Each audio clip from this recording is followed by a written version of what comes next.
That seat is for my real daughter. Get out." Those words hit me from my father at his retirement party in front of 80 people, and then he pushed me. I fell hard onto the hardwood floor in a navy blue dress that once belonged to my mother. She had worn it to her last anniversary dinner before pancreatic cancer took her. I had chosen to wear it that night to honor my father. I never imagined it would become the night he denied my existence. But what my father did not know, and no one in that room could see, was that the real daughter he had just given my seat to had been stealing from him for 8 months. My husband had the proof tucked into his jacket pocket. Before I continue, take a moment to like and subscribe if this story resonates with you. Leave your location and local time in the comments. I want to know where you are listening from. My name is Heather. I am 31, and this is the story of the night I almost lost my father forever. Let me take you back 3 years before that party, to the day when everything started to fall apart. My father, Richard Purcell, had spent 35 years working as a foreman at a manufacturing plant just outside Dayton, Ohio. He punched in at 6 a.m., punched out at 4 p.m., and spent his Saturdays dragging me along construction sites in steel-toed boots that were 2 sizes too big for my small feet. He would point to a steel beam and say, "See how that carries the load, Heather? Everything holds up something else." I was 9 years old, and I had no idea what he was talking about, but I listened. Years later, I became a structural engineer and finally understood what he had been teaching me all along. The things you cannot see are the things holding everything together. My mother, Linda, worked as an ER nurse. She worked night shifts so she could be home when I got off the school bus. She smelled of antiseptic and lavender. She sang off key while cooking and made our tiny kitchen feel like the warmest room in any house I have ever known. She and Dad built their life around a small oak table he had crafted by hand the year I was born. 3 chairs, one for each of us. No extras, no one missing, Dad always said. Mom was diagnosed with pancreatic cancer when I was 11. She died 14 months later, and I was 12. Dad did not fall apart, at least not where I could see it. He continued going to work. He continued making dinner. He kept sitting at that oak table across from my chair. Mom's chair remained empty. I never asked him to leave it that way. He simply did. For 3 years after her death, it was just the two of us. The silence in that house was heavy, yet it was ours. Then Dad told me he had met someone. He said she would never replace Mom. I believed him.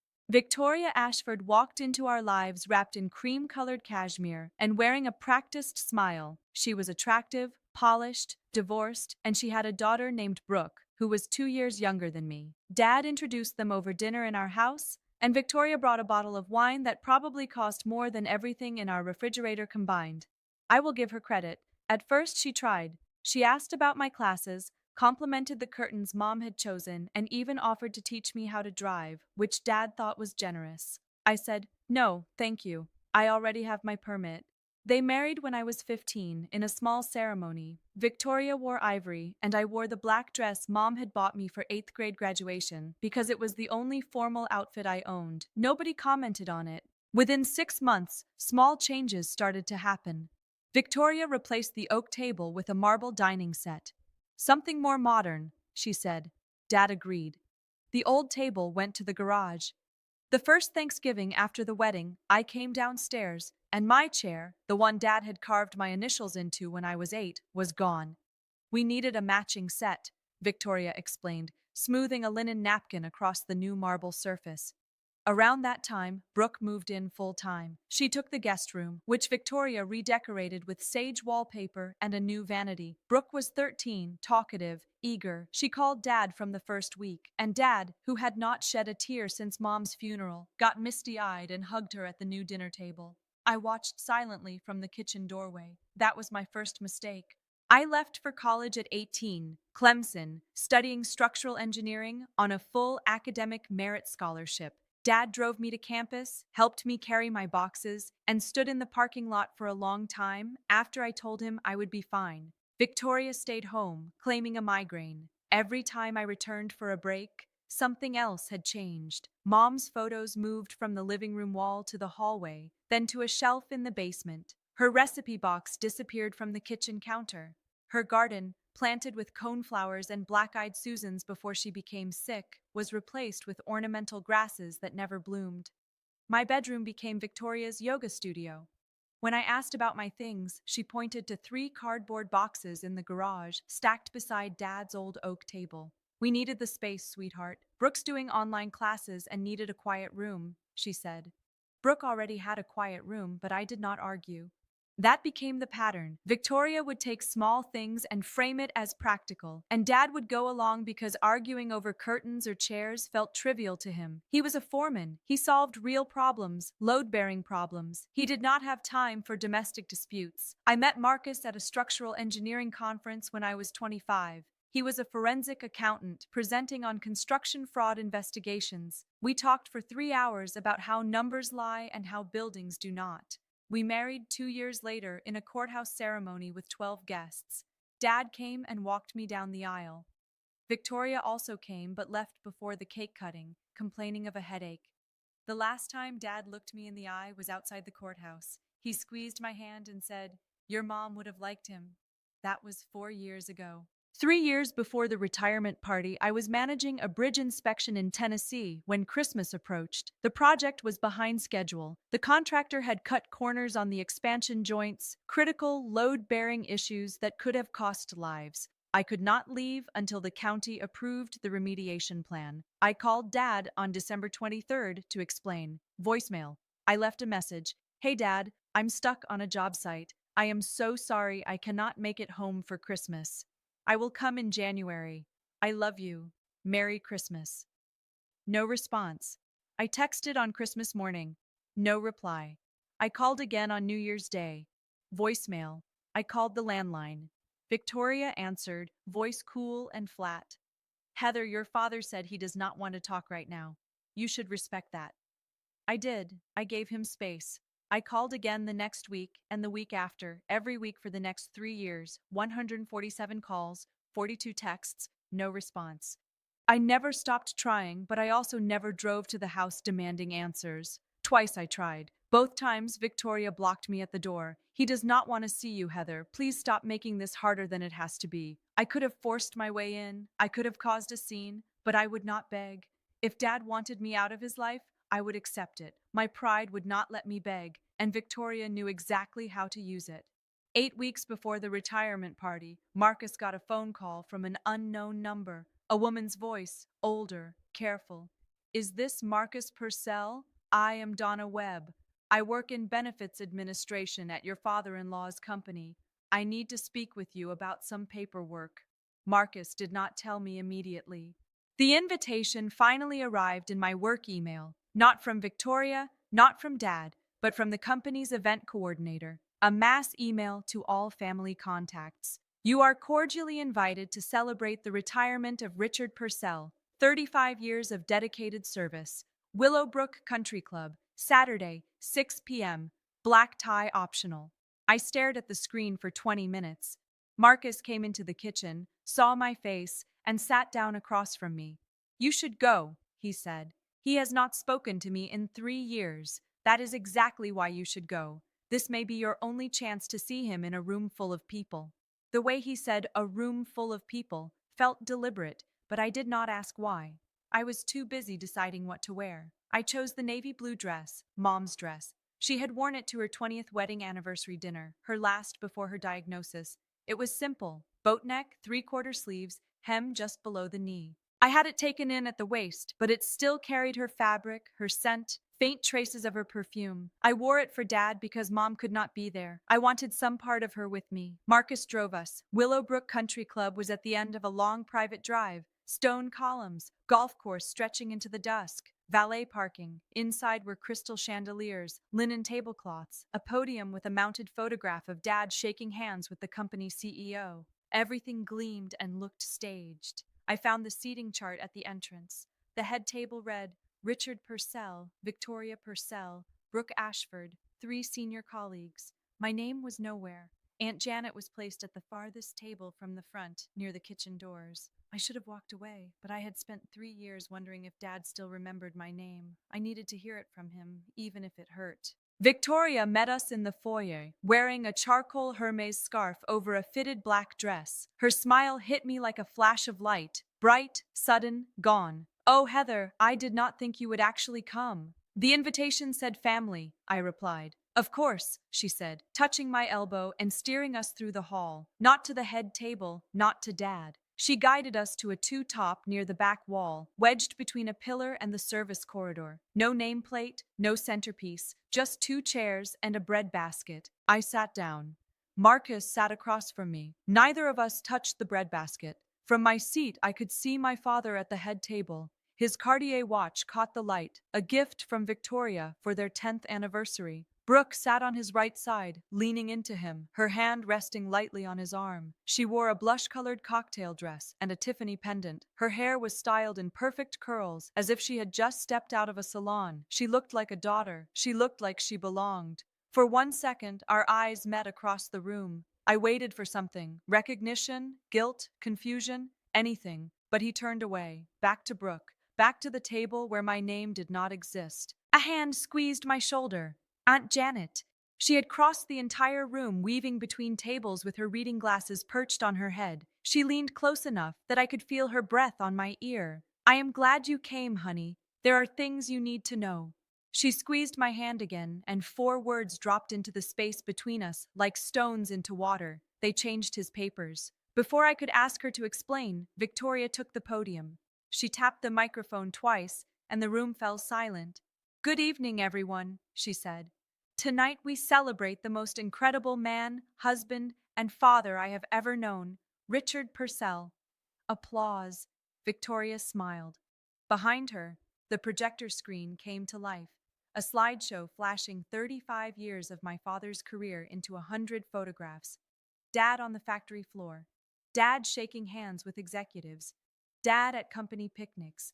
Then came the family photos. Victoria and Richard at a vineyard. Brooke and Richard at a football game. Victoria, Brooke, and Richard posing on the porch of the house I grew up in. Photo after photo after photo. Not one image of me, not one image of my mother. 35 years of my father's life, and Linda Purcell had been edited out completely, as if she had never existed, as if I had never existed. Victoria turned back to the crowd. I want to give special recognition to Richard's daughter, Brooke, his pride and joy, who has followed in his footsteps and made him so proud. Brooke stood up, gave a small wave, and people clapped. I felt Marcus's hand tighten around mine under the table. A man approached us during the applause. Gay-haired, khakis, company polo, Phil. He had worked with Dad for 20 years. He looked at me, brow furrowed. Aren't you Heather? Rick talked about you all the time. Showed us your college graduation photo, your engineering license. What happened? I opened my mouth, but nothing came out. I didn't know what had happened. That was the worst part. For 3 years, I had been constructing an explanation. Dad was angry. Dad needed space. Dad moved on. None of it made sense anymore. I don't know, I said finally, but I am here to find out. The slideshow ended. Waitstaff circulated with entrees. Conversations resumed. Victoria returned to the head table, placing her hand on Dad's shoulder like a claim stake. I set my napkin down and stood up. Marcus looked at me.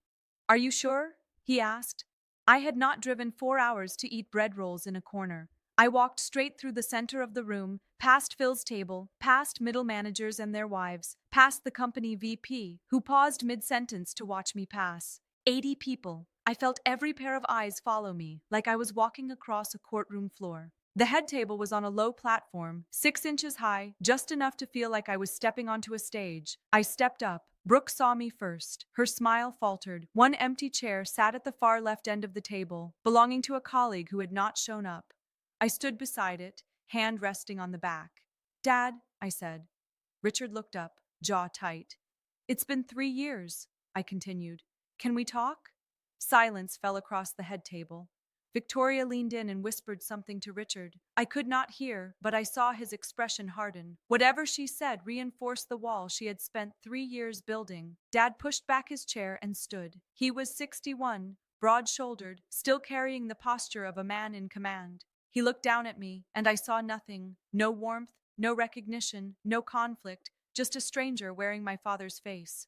For one fraction of a second, I thought he might hug me. Instead, he placed both hands on my shoulders and pushed. I fell backward off the platform. My heel caught the edge, and I hit the polished hardwood floor hard. My hip struck first. The seam of Mom's dress split along the hem with a soft, tearing sound. That seat is for my real daughter, Dad's voice rang across the room. You lost the right to sit here when you turned your back on this family. Get out. I lay on the floor looking up at him.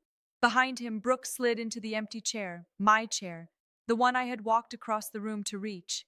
It's okay, Dad, she said, resting her hand on his arm. She can't hurt you anymore. 80 people, colleagues who had known Dad for decades, family, friends, the company VP, stayed silent.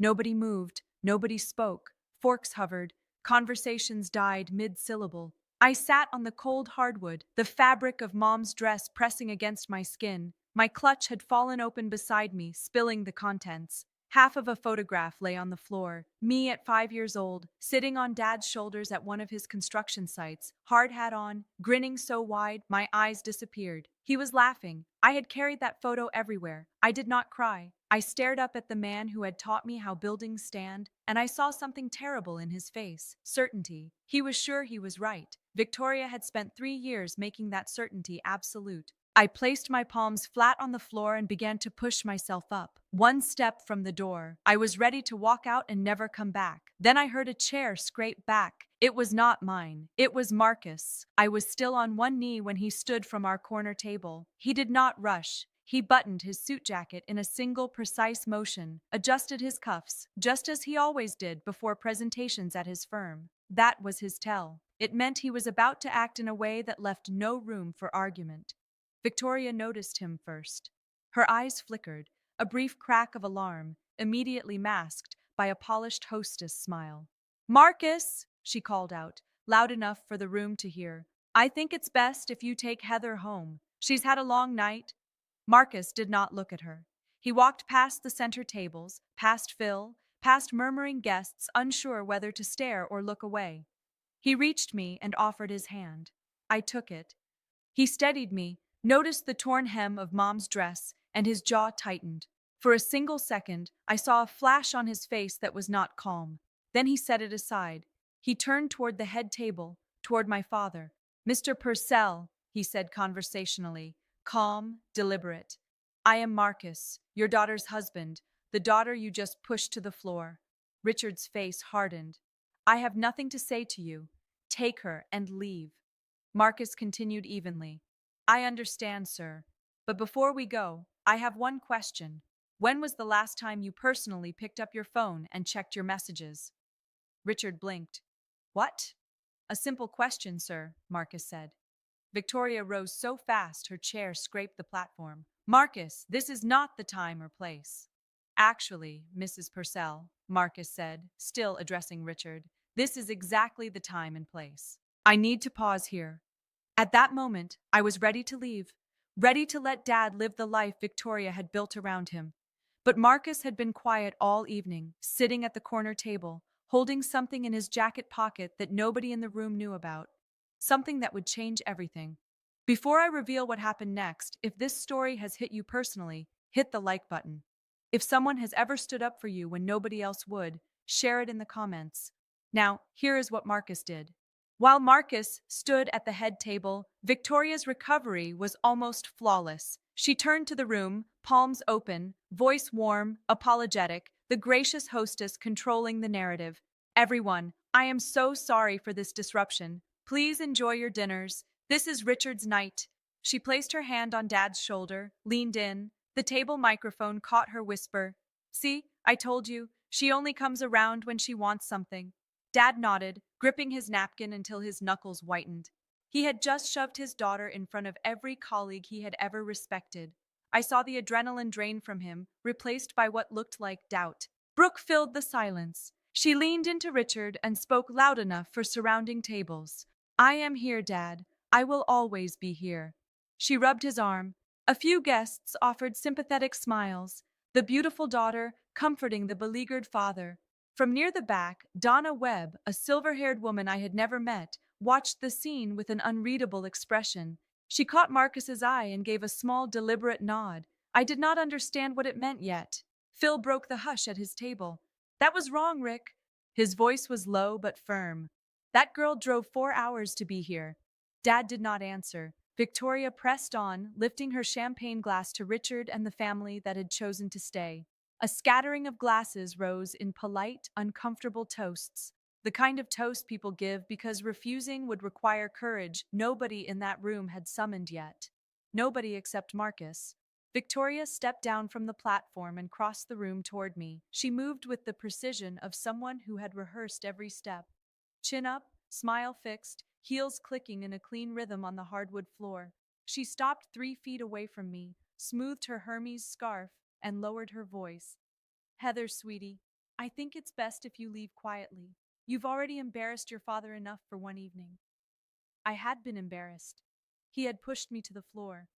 Because you showed up uninvited to a private family event. If you really loved your father, you would respect his wishes. His wishes or yours? I asked. Her smile did not waver, but her eyes went flat. Let me be very clear. Richard has made his decision. His retirement, his benefits, his house, everything is taken care of. You are not part of that plan. She paused, adjusting her tone as carefully as one would adjust a thermostat. Walk away gracefully, or I will make sure everyone here knows exactly what kind of daughter you have been. Every rational bone in my body told me to turn, get in the car, and drive 4 hours home. But something she said, his benefits, his house, everything is taken care of, sounded wrong. It sounded less like a wife protecting her husband and more like an investor protecting a portfolio. What kind of daughter calls her father every week for 3 years and never gets an answer? I said.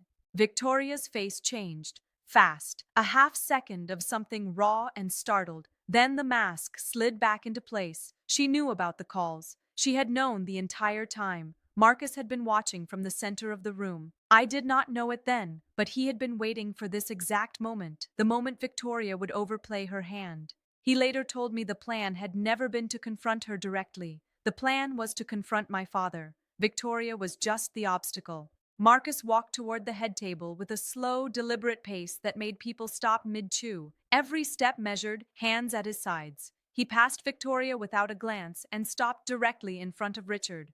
The room noticed. Conversations thinned. Forks paused. Mr. Purcell, Marcus said, steady and calm, before your wife calls security, which I assume she's about to do, I would like to ask you one question. Richard glared. I told you to leave. I heard you. I will. Right after you answer this. When was the last time you personally reviewed your 401k beneficiary designations? The question landed like a stone in still water. Richard's expression shifted from anger to confusion. My beneficiary? What does that have to do with anything? When was the last time I checked? I do not know. Years ago. Victoria handles all the paperwork, Richard admitted. Marcus finished the sentence. I know she does. Victoria's heels clicked toward them. Richard, do not engage. He is trying to confuse you. This is what they do. They manipulate. Mrs. Purcell, Marcus said, finally looking at her. You can stop. I already have the paperwork. He reached into his jacket and pulled out a manila envelope, thick, maybe 20 pages folded inside. He placed it on the table in front of Richard with the care you would use placing a document in front of a judge. The room went quiet again, but this time the silence was focused entirely on the unfolding moment. Victoria reacted faster than I expected. She pivoted, placing herself between Marcus and Richard, hand on her husband's arm, body angled to block the manila envelope from his view.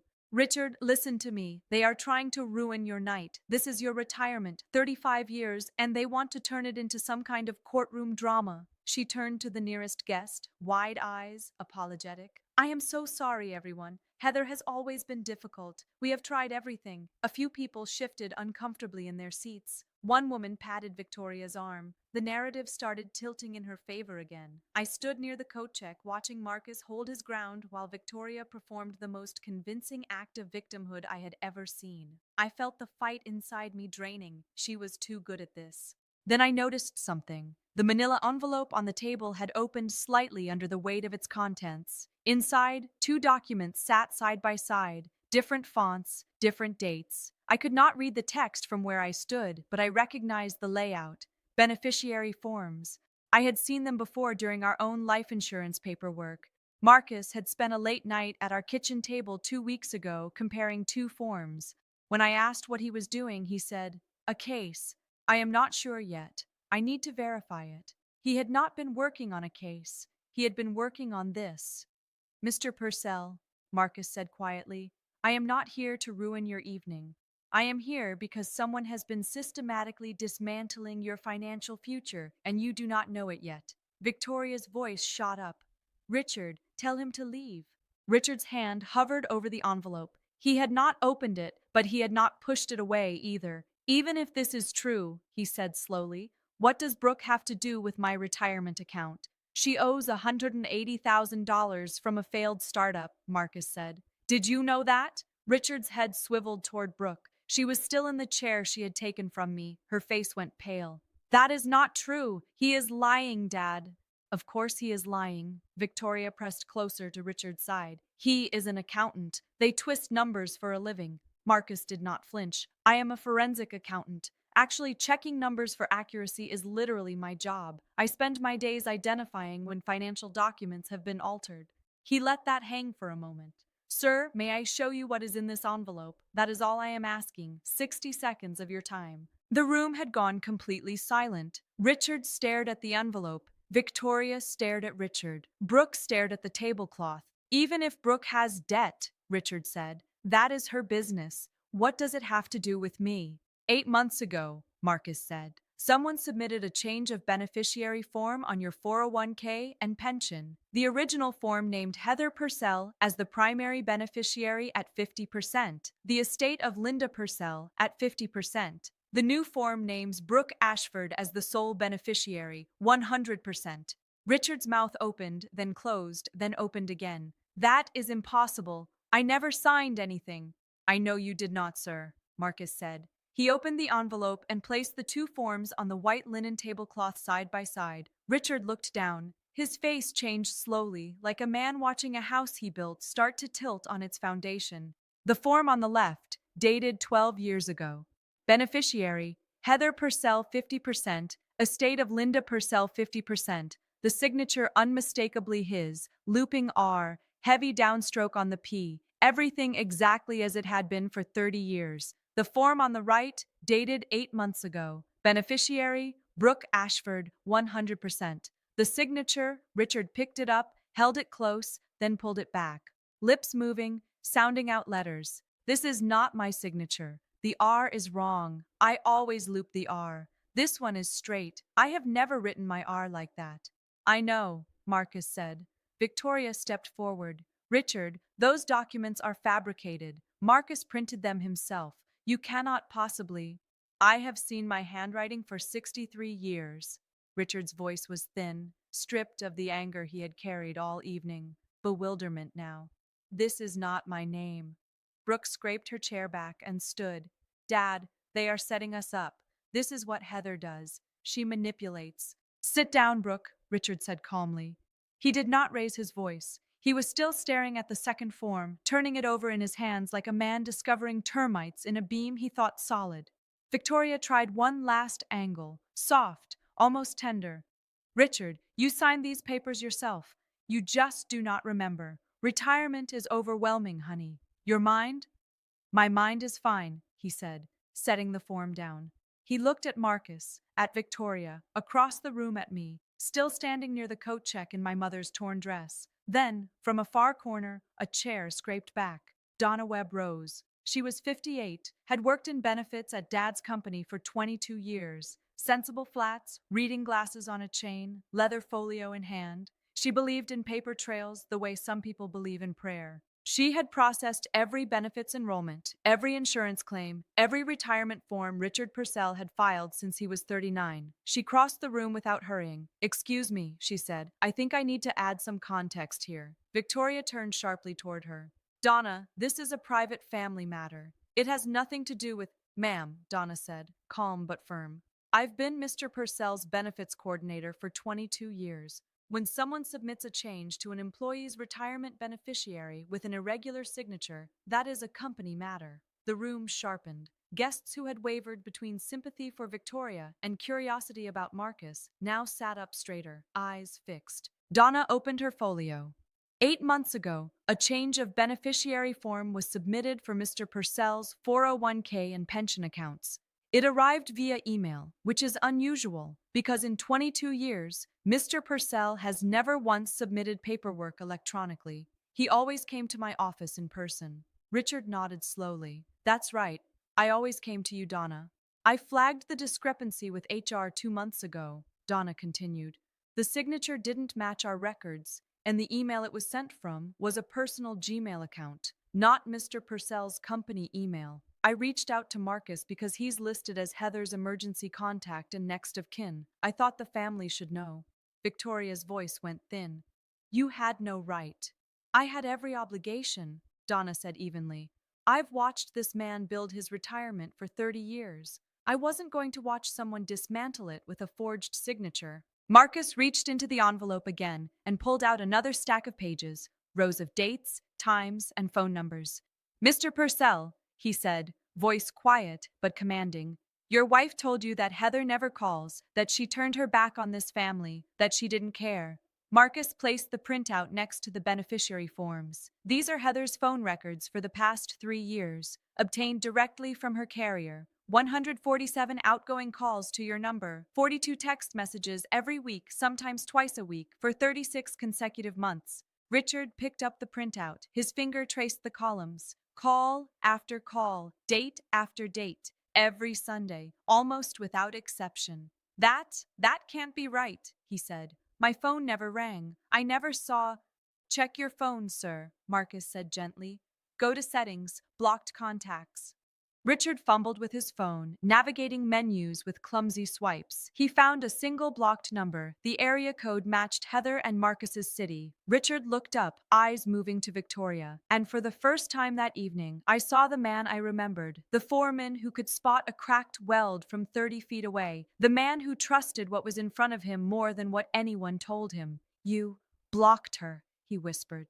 Victoria opened her mouth, but no words came out. 147 calls. Richard's hands shook. She called me every single week. And you stood in this house and told me she didn't care. Victoria's mask didn't slip this time. It shattered. The Wounded Wife Act, the Gracious Hostess Act, the I'm Just Protecting the Family Act, all gone. What remained was raw, cornered fury.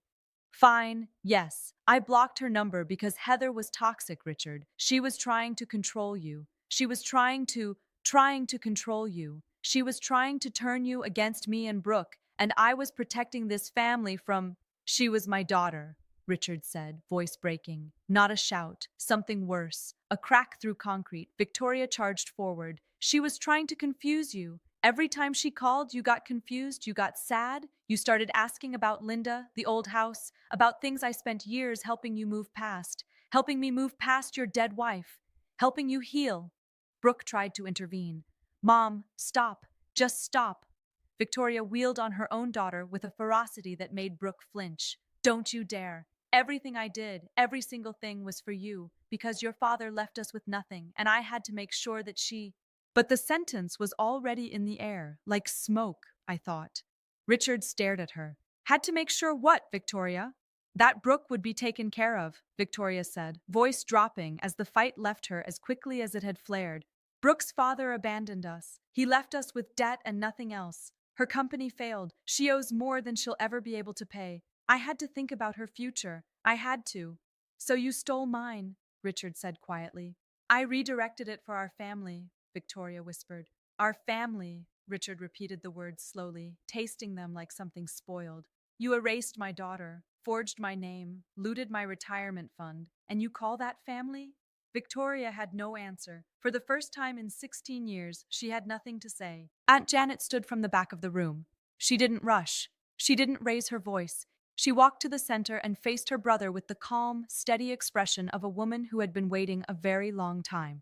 Richard, I've been trying to tell you this for years, she said. Richard turned to her, exhaustion settling into his shoulders, the posture of a man realizing the floor beneath him had been rotten all along. I watched Victoria shut Heather out of this family piece by piece, Janet said. The photographs, the phone calls, the holiday invitations that never reached her. I came to you 5 separate times to tell you something was wrong, and each time you said the same thing. Janet, you just don't like Victoria. Stay out of it.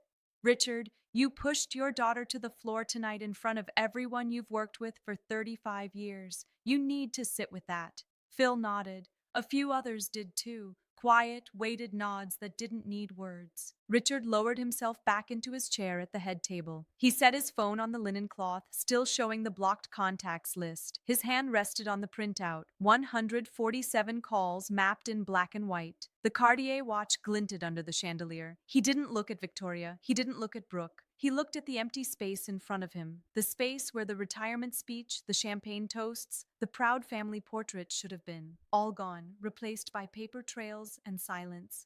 Janet's voice carried across the still room. I loved you enough to keep trying, Richard, but Heather loved you enough to call 147 times when you never picked up. Think about which one of us gave up. My father sat in the same chair he had pushed me from 20 minutes earlier, staring at his phone like he was seeing it for the first time. I wanted to walk away, let him sort through the wreckage alone. But that's the thing about family. The people who hurt you the deepest are the ones whose apology matters the most. So what happened next? Did Richard finally see clearly, or would Victoria find one last lie? Richard stood from the head table, slow, deliberate, as if walking through water, fighting the current with every step. He stepped off the platform and crossed the ballroom floor. Victoria called after him. Richard, where are you going? He did not turn. 80 people watched my 63-year-old father walk the length of the room, past tables of colleagues, champagne flutes, linen napkins, the framed portrait of himself shaking hands with the CEO. He stopped in front of me. We were 3 feet apart, close enough to touch, close enough for me to see the vein pulsing at his temple, the shine in his eyes as he fought to control it. His gaze dropped to my dress, the torn hem, the navy silk, the boat neck my mother had chosen 20 years ago. That's your mother's dress, he said. Yes, I said. I wore it for you, Dad, because Mom would have wanted to be here tonight. Something broke behind his face. Not all at once, not a clean fracture, more like a dam leaking for years, finally giving way at the center. He looked down at his hands, the same hands that had pushed me to the floor earlier. I pushed you, he said. Yes, in front of everyone. He glanced at the Cartier watch on his wrist, then back at me, and whatever Victoria had spent 3 years whispering into his ear, Heather doesn't care. Heather chose to leave. Heather isn't your family anymore. I watched all of it drain from his expression like water through a cracked foundation. He opened his mouth. For the first time in 3 years, the words that came out were his own. Heather, He stopped, swallowed, tried again. I waited. I didn't help him find the words. 3 years of unanswered calls meant he owed me the effort of finding his own. I believed everything she told me, he said. Every word, because it was easier than admitting I was losing you and didn't know how to stop it.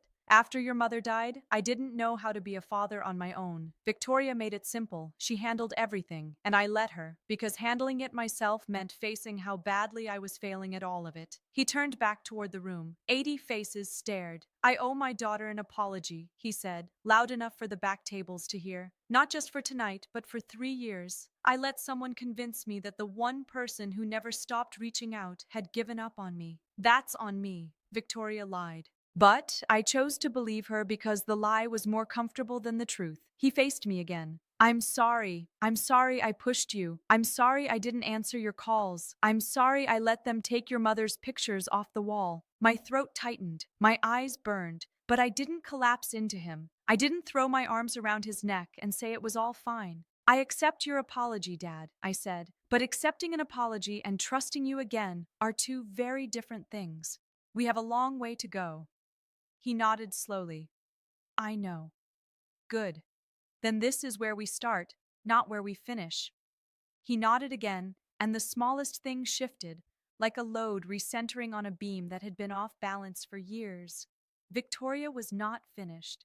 She marched across the floor with the rigid posture of a woman whose entire architecture was collapsing, but who refused to acknowledge gravity. She positioned herself between Richard and me and addressed the room. Can't anyone see what's happening? Marcus and Heather planned this entire spectacle. They came here tonight to humiliate Richard at his own retirement. This is coordinated. This is an attack. Richard spoke without turning to her. No, Victoria. The only person who planned anything at this party was you. The seating chart, the slideshow with no pictures of Heather, no pictures of Linda. You choreographed everything tonight to make my daughter feel invisible. And it worked. Until it didn't. Victoria pivoted to the guests, scanning for allies, for one sympathetic face, anyone who would corroborate the narrative she'd maintained for 16 years. What she found instead were averted gazes, tight jaws, hands wrapped around water glasses. Phil spoke up. Ma'am, the man just showed us a forged signature. Sit down. Victoria turned to Brooke, the last person left in her corner. Brooke was at the edge of the platform, clutching her small handbag with both hands, face drained of color. Brooke, tell them this is all a misunderstanding. Brooke's mouth opened and closed. She looked at Richard. She looked at the beneficiary forms still spread on the linen tablecloth. She looked at me, standing in my mother's torn dress. Mom, Brooke said quietly, it's over. Something in Victoria's expression went hollow. The fight left her face like air leaving a tire, slow, steady, inexorable. It is not over, she whispered, but she was the only one still believing that. Brooke gathered her things from the head table. Mechanically, clutch, phone, the cashmere wrap Victoria had draped over her chair. She didn't look at the forms. She didn't look at the blocked contacts list still glowing on Richard's phone. She walked off the platform toward the door, but she stopped in front of me. I didn't know about the signature, she said. Her voice was thin. I swear to you, Heather, I didn't know she forged his name. But you knew about the phone, I said. You knew I was calling. You knew I was being blocked. Brooke didn't answer right away. The silence, 3 seconds, maybe 4, carried more honesty than anything Victoria had said all evening. I wanted a dad, Brooke finally said. Her eyes glistened. My real father left when I was 6, moved to Portland with his girlfriend, and never looked back. Richard was the first person who ever... Her voice cracked. He made me feel like I mattered. I understood that. And understanding it didn't make me less angry. It made my anger precise.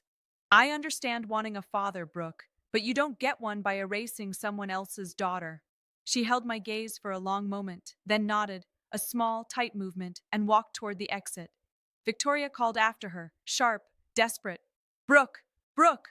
Brooke pushed through the double doors without looking back. Across the room, a shift was happening. A slow, collective exhale from 80 people processing what they had just witnessed. A few of Richard's colleagues stood and drifted toward him. Handshakes, quiet words. Donna moved to Marcus's side and gave a single nod, the kind that meant the job was done. I didn't hate Brooke. I hated what she'd allowed to happen. There's a difference. That was one she'd have to sort out herself. Victoria stood alone at the head table. The chair beside her empty, Brooke's seat. The chair on the other side empty, Richard's. The linen tablecloth still held the 2 beneficiary forms, the phone records, the remains of a celebration that had turned into something else entirely. Richard faced her from across the room. Victoria, I think you should go home. This is my party, too. No, this was supposed to be my retirement, 35 years of my life, and you turned it into a stage for your scheme. Go home. We'll talk tomorrow with a lawyer present. Victoria picked up her clutch, a Chanel, black quilted leather with gold hardware, adjusted her Hermes scarf, drew herself to full height, surveyed the room one last time. 80 people who had spent the evening watching her performance unravel, stitch by stitch. She walked toward the exit. Her heels struck the hardwood in a slow, measured rhythm, the only sound in the ballroom. At the door, she stopped and turned back. She looked at me, not at Richard, not at Marcus, at me. No pretense, no warmth, no strategy, no practiced grief. Just fury, pure, unfiltered, 16 years in the making. I looked back. I didn't flinch. I didn't speak. After 3 years of silence, I had become very good at it. The door closed behind her. The room released a breath it had been holding for an hour. Conversation stirred, tentative, low. Glasses clinked nervously. Someone laughed. The world began to rotate again. Richard stood at the center of the room, looking at the empty head table, the empty chairs. Then he looked at me. That seat was always yours, Heather. I just forgot. He didn't offer me the chair. He pulled it out, and for the first time in 3 years, I sat next to my father. The rest of the party dissolved slowly. Guests said their goodbyes. Some shook Richard's hand without mentioning the chaos, its own quiet acknowledgement. Others, Phil, a few older supervisors, clasped his arm and said, "You've still got people who care about you, Rick." Richard nodded, but his eyes kept drifting to the two forms on the table. If he stared long enough, maybe they'd disappear. After the last guests left, Donna approached us. She'd waited deliberately, a woman who understood the difference between urgency and timing. "Mr. PCEL," she said, "given what was presented tonight, I'll need to file a formal report with HR and legal first thing Monday morning. Your beneficiary designations will be frozen pending an internal investigation. No changes, no withdrawals, no distributions until the chain of custody on every document is verified." Richard nodded. "Do what you need to do, Donna, and thank you. You didn't have to come forward like that." "Yes, I did." She closed her folio. "I also pulled the email submission logs before tonight. The beneficiary change was sent from a personal Gmail address. The IP address traces back to a residential location, your home, Mr. PCEL. And this isn't the first irregularity. 2 years ago, a request was submitted to add Brooke Ashford as a beneficiary on your company life insurance policy. I rejected it because she doesn't qualify as a legal dependent." Richard closed his eyes. 2 years. Victoria had been working on this for at least 2 years, and he had never known. Marcus stood beside me. "Your 401k and pension, together roughly $420,000. If the forms had gone through unchallenged, you would have retired with nothing in your name." "Everything I earned," Richard said quietly. 35 years. Marcus nodded. "Every cent of it would have gone to Brooke Ashford the day you filed your final paperwork." We drove home in the dark, the highway empty, fields sliding past like dark water. Neither of us spoke for the first 20 minutes. I looked down at Mom's dress, the hem torn where I had hit the floor, a loose thread near the knee. I ran my thumb over it and thought about how some things can be mended, and some things can only be worn with the damage showing. "You knew," I said, "before tonight." "I knew for 2 weeks," Marcus replied. "Donna called me 2 months ago with her concerns. I spent the rest of the time pulling records, verifying signatures, cross-referencing submission logs with the company's internal audit trail. I needed every piece airtight before presenting it to your father." "Why didn't you tell me?" Marcus kept his eyes on the road. "Because if I'd been wrong, if the signature discrepancy was a clerical error, or Donna's suspicions didn't hold up, I'd have been another person making promises about your father that fell apart. You've had enough of that. I wasn't going to give you hope I couldn't back up with documentation." I understood that was Marcus. He didn't deal in feelings. He dealt in verified facts, and he had loved me enough to wait until the facts were solid. "There's one more thing," he said. "When I was going through the phone records, I found something. 3 years ago, Christmas Eve, the night you left that voicemail, you also sent a text. I remembered. 'Merry Christmas, Dad. I'm sorry I can't make it. I love you.' It was delivered and it was read," Marcus said. My chest tightened. "He saw it?" "Yes, someone saw it. Then he deleted it and blocked your number. The next morning, Victoria read your Christmas message to your father. She saw the words, 'I love you, Dad,' and she erased them. 1 week later, the pieces started falling into place. Slowly, unevenly, the way things do in real life when there's no editor trimming the awkward parts. HR completed its preliminary investigation by Wednesday. The second beneficiary form was confirmed as fraudulent. The signature analysis didn't match company records, and the submitting email address was linked to an account registered under Victoria's maiden name. Richard's original beneficiary designations were restored. Heather Purcell 50%, estate of Linda Purcell 50%. The way Dad had written it 12 years ago, the way it should have stayed. Richard met with a divorce attorney on Thursday. Victoria had already moved most of her personal belongings out of the house by then. She'd done it while Richard was at a follow-up meeting at the plant. No conversation, no negotiation, just empty drawers and a closet stripped of Hermes and Chanel. Brooke sent me an email on Friday. 2 lines. "You were right about the phone. I should have said something. I read it 3 times. I didn't respond. Not to punish her, but because I hadn't figured out what honest words looked like yet. She deserved a real answer, and I wasn't ready to give one. Richard called me Saturday morning, the first phone call from my father in 3 years. We sat in silence for the first 10 seconds, the kind of silence that used to fill our kitchen after Mom died. Full, heavy, and strangely familiar. I don't know how to fix this, he said. You don't fix it in one phone call, Dad, I said. But this call right now, this is a start. I heard him exhale, long and shaky. Then he said, I'm wearing the Timex, the watch I bought him with my first summer job paycheck when I was 16, a $30 Timex from a display case at Walmart. I didn't know he'd kept it. Good, I said. That's a start too.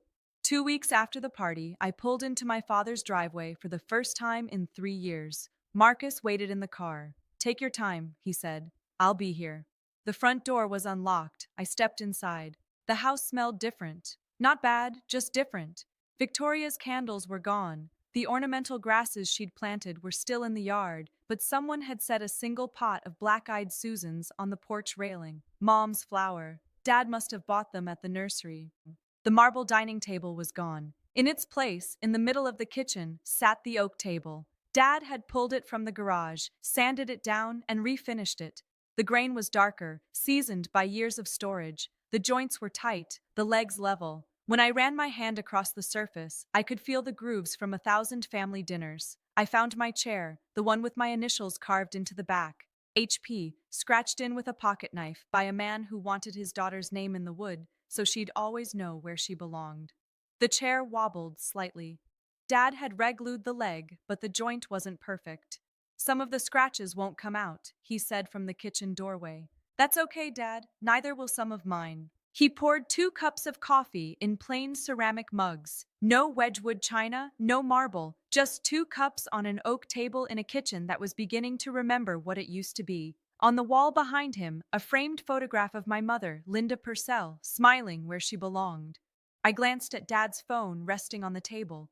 The screen was unlocked. I could see the settings app open. Blocked contacts. The list was empty. He'd figured it out himself. We didn't talk about everything that afternoon. We didn't need to. Sometimes sitting at the same table is enough.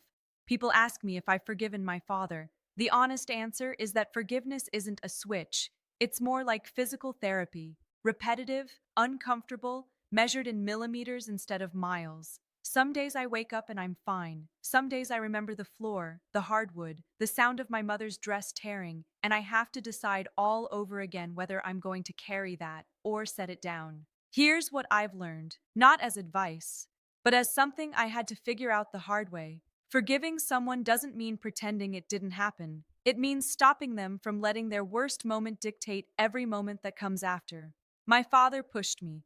He called me not his real daughter in front of 80 people. Those things happened, and they will always have happened. But they're not the whole story. They're the chapter that almost ended us, but didn't. Victoria? I don't hate her. I've tried. I can't sustain it. She was a woman who watched her first husband abandon her and her daughter and swore she'd never let that happen again. Her method was wrong. Her execution was criminal. But the fear underneath it, the fear of being left with nothing, I understand. I just refuse to let it excuse what she did. Marcus didn't save me that night. Donna gave him the paperwork. Janet gave Richard the mirror. But I saved myself by showing up at that party in my mother's dress after 3 years of silence. I could have stayed home. I almost did. Pride kept my dignity intact, but it also kept me away from the truth. My silence didn't protect me, it protected her. But here's the other side. Don't fight for people who've shown you they don't deserve the fight. There's a line between loyalty and self-destruction, and you're the only one who can draw it. My father made a terrible mistake. He made it because a woman lied to him every day for 3 years, and he was too exhausted, too afraid of being alone, to question it. That doesn't excuse him, but understanding why someone hurt you can be the first step toward deciding whether they've earned another chance. I didn't get a perfect ending. I got a starting point. A kitchen table with 4 chairs, a pot of black-eyed Susans on the porch, a father who answers his phone, a husband who fights with paperwork instead of fists, an aunt who never stopped knocking on the door. My name is Heather Pacell. I'm 31. I'm a structural engineer. I build things that are designed to stand even when the ground shakes beneath them. On Dad's oak table, next to Mom's framed photo, there's a snapshot of me at 5 years old, sitting on his shoulders at a construction site wearing a hard hat 3 sizes too big, grinning so wide my eyes disappear. He's laughing. I carry that photo everywhere. It stays on the table, right where it belongs. That's the end of my story. But before you go, I want to ask you something. If you could go back and say one thing, just one honest thing, to the family member who hurt you the most, what would it be? Not to fix it, just to say your truth. Drop it in the comments. I read every single one. If this story made you feel even a little less alone tonight, that's everything I could have hoped for. There's another story linked in the description that hit me just as hard to tell. I think you'll understand why once you hear it.